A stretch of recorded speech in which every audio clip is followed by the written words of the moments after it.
simpler than it sounds.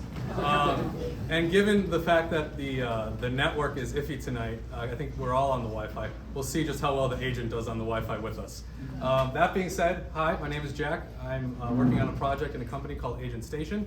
We're reimagining what we think infrastructure needs to look like in order for web developers to create AI agents as easy as they can a web application. For 10,000 years, humans have used tools, and it's been good so far. And the main tool that we think we've been using, especially in the age of internet and tech and information, has obviously been the computer. And so we think that a lot of us are using computers to do a lot of different types of work. It ends up being a general tool for you to accomplish almost anything. And we believe that there's no difference in that than what an agent needs. And so we believe that there's going to be a transition going forward that starts with obviously AI models. We've all kind of seen and felt some of that. It goes into memory and RAG and folks integrating their personal and private and company data into agents. It goes on to agent frameworks. How do you orchestrate all this together? And we've seen some great demos of different orchestration tools and frameworks, and there's some established ones and new ones as the space keeps changing, almost I'd say weekly. And then finally, we believe that there's this concept, we're calling it AI workstations, but it probably will be some term that we all agree on eventually, where there's a set of virtual devices that agents use. And just like you have a laptop to get work done, and it's a general physical device, we believe agents will need a general virtual device to collect tools and put a bunch of tools on that virtual laptop, if you would.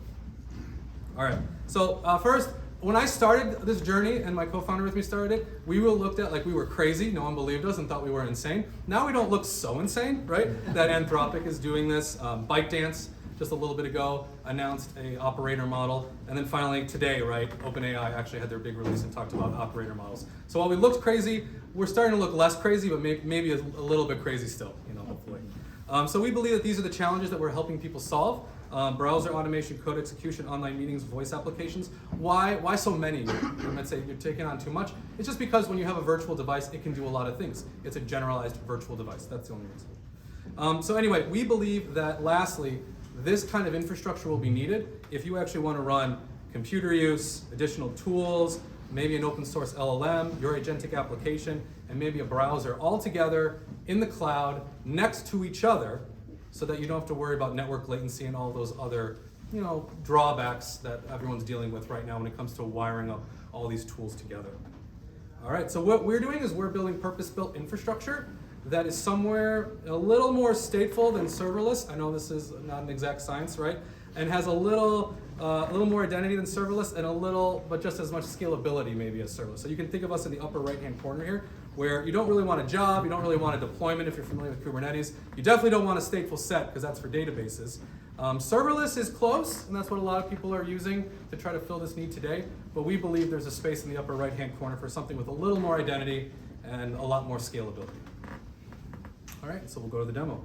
And again, hopefully the AI gods, maybe the AI gods and the demo gods are kind to me today. So here's our dashboard. Here's our product. You can come over and take a look at it. You can make some API keys. You can see kind of the network latency there. So be kind to me, please. And what we can do here is we can actually make a workstation. Now, this won't affect the latency, but you'll see how fast we can spin one up when we talk about kind of serverless and statefulness at the same time. This is hypertuned. Oh gosh, I can't pronounce that name properly, so I'll do another one just for fun. This is a fun project we have where we just take really fun AI researchers in the space and combine it with some kind of AI adjective. And so you can imagine maybe fine-tuned Altman, right, could come up here as an example. But we find it fun. Docker does this kind of similar thing if you're familiar with it. All right, so here's our workstation that's running. You can see that we have 4 virtual CPUs, 8 gigabytes of RAM, 1 gigabyte of hard drive, and we did that very, very, very, very, very quickly. We believe it's important so that you don't have to worry about the startup time. Startup time is something that folks are really worried about when it comes to building agentic applications that have these other tools, and so we want the startup time to be really fast for you. So if we jump into it, and I promise this is an actual demo, you can see that we're initializing our connection. Again, the internet is going to be a little slow, so please be kind to me. But you see that we have connected, and we have a couple capabilities here.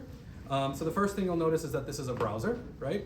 But you can actually open this up, and I can turn on interactive mode real quick.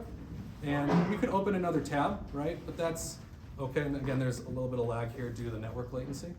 I'll close that. But what you can also do is you can see that we actually have a desktop environment, right? And so we can add other applications into this, like, you know, a lot of folks that we've talked to so far wanted Figma, for example. Potential customers of ours say, can we get Figma in here so we can do other things?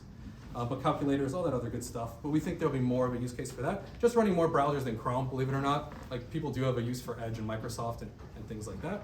I'll take a look at the network latency. You can actually open this up and scroll down. On the bottom right-hand corner, you can see we jumped to 200 milliseconds for the VNC connection to 45. So there's a bunch of things you can play with in here. I won't go into all of it. One thing I will do is say you can take a screenshot, which is fun, right? So there's a screenshot of what you're looking at in the workstation.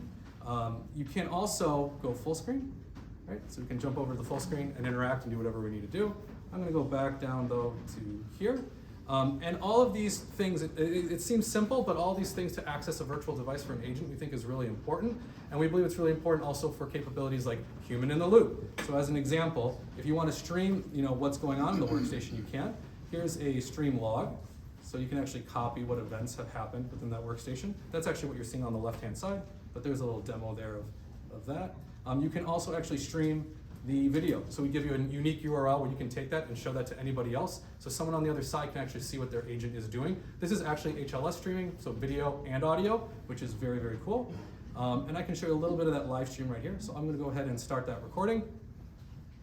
And eventually it will start to spin up, but again, we have some latency just given the network connection. Lastly, you can see that we do have a VNC WebSocket, so that's how we're actually controlling the VNC.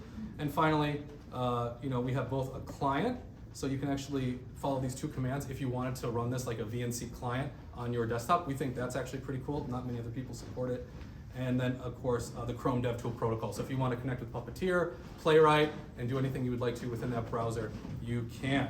So finally, our live stream has started to run. And so you can see that actually that's working here as well as that VNC WebSocket. I'm actually going to release this workstation. And of course, the beauty is that you should be able to request these and release it as you need. So hopefully that went through, perfect. If I come over here, here's 2 minutes, perfect. You can see here's a little demo that we're running. We have a whole API. If folks are interested or want to become a beta with us and help join our platform to help us, you know, refine the product and become a beta user, we're open to that right now. So please sign up if you'd like to. And hopefully, I'm going to just go to one of our quick starts. So we have a quick start repo for folks to get started.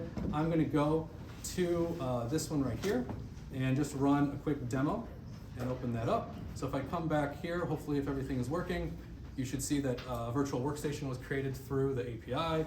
You can then open this up and you should be able to see here that some stuff is happening. Actually, what you can see now is that the recorder started. So here's where we requested the workstation. Here's where the recorder has actually just started. So we're recording it.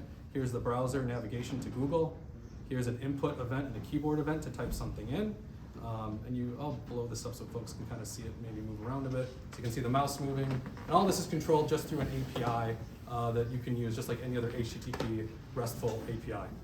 So you can see it's going to come back here, and then eventually it'll get to the point where it will click on the launch, hopefully. And I'm just going to get to this live stream here, and I'm going to pause it just so we have it as the network. You can see it's counting down on the live stream, and if all goes well, and the network doesn't break on me, kind of, and it goes, there you go. And so you see your workstation has launched. And let's see if I can get out of here. If I come here and go to the live stream and click play, hopefully I can maybe try to show some of these audio capabilities, but again, forgive the network.